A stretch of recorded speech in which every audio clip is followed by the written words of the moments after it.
Assalamualaikum warahmatullahi wabarakatuh. Waalaikumsalam warahmatullahi wabarakatuh.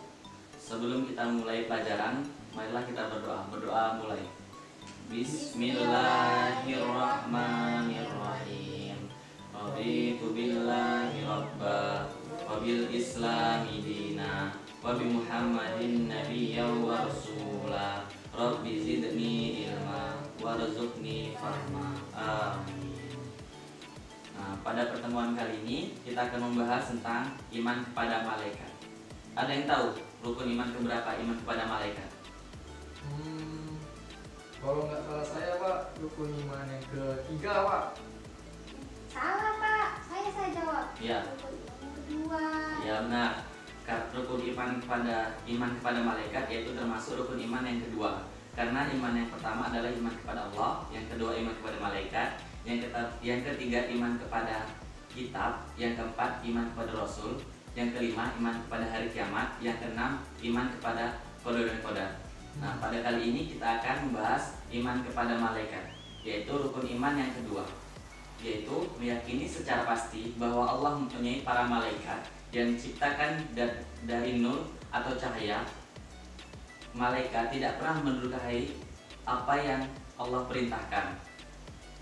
Dalam Quran surat Al-Baqarah ayat 285 yang berbunyi, Amana Rasulu bima unzila ilaihi min rabbih wal mu'minun kullun amana billah wa malaikatihi wa kutubihi wa rusulihi la nufarriqu baina ahadin min rusulihi wa qalu sami'na wa ata'na ghufranaka rabbana wa ilaikal masir. Artinya yaitu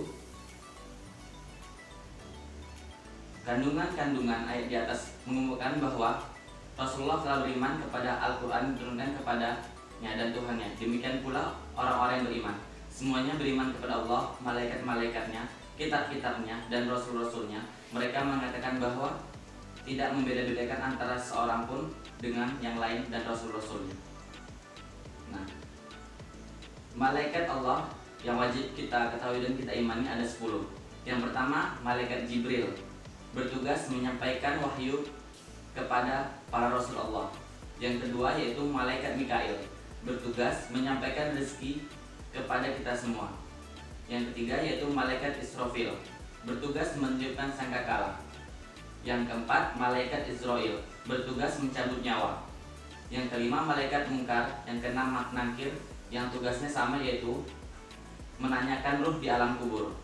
Yang ketujuh malaikat Raqib, yang bertugas mencatat amal baik manusia. Yang kedelapan yaitu malaikat Atid, bertugas mencatat amal buruk manusia. Yang kesembilan malaikat Ridwan, yang bertugas menjaga pintu surga. Yang kesepuluh malaikat Malik, yang bertugas menjaga pintu neraka. Nah, sifat-sifat malaikat Allah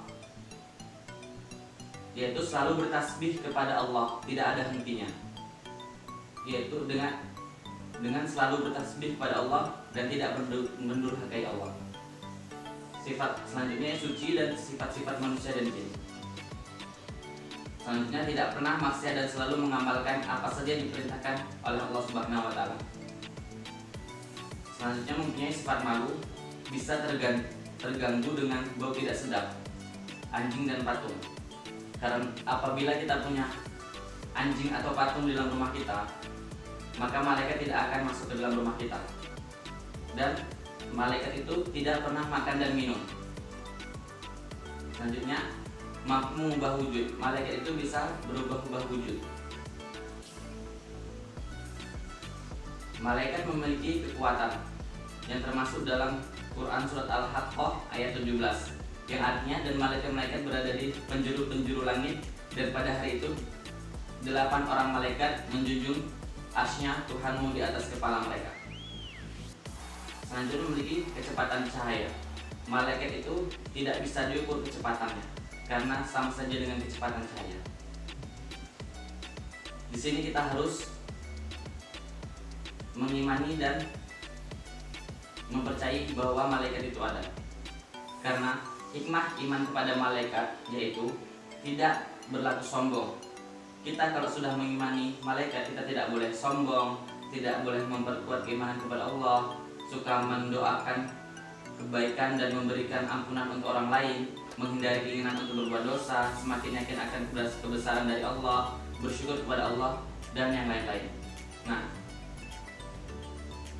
paham di sini? Paham Pak. Pak, saya mau nanya. Ya, Tadi kan Bapak bilang malaikat itu nggak suka yang namanya patung, ya. anjing yang ada di rumah. Nah. Nah, apakah bingkai foto yang besar, bingkai foto keluarga itu termasuk juga atau gimana Pak? Itu kan termasuk foto. Nah, kalau bisa kita jangan pernah menyimpannya dipajang di ruang tamu atau di tempat-tempat yang selalu nampak oleh orang. Kalau foto-foto yang besar gitu, kalau bisa kita simpan di dalam kamar. Karena apa? Itu kan foto keluarga, jadi cuma keluarga kita aja yang tahu. Seperti itu. Oke Pak, terima kasih. Oke. Ada yang ditanyakan lagi? Oke.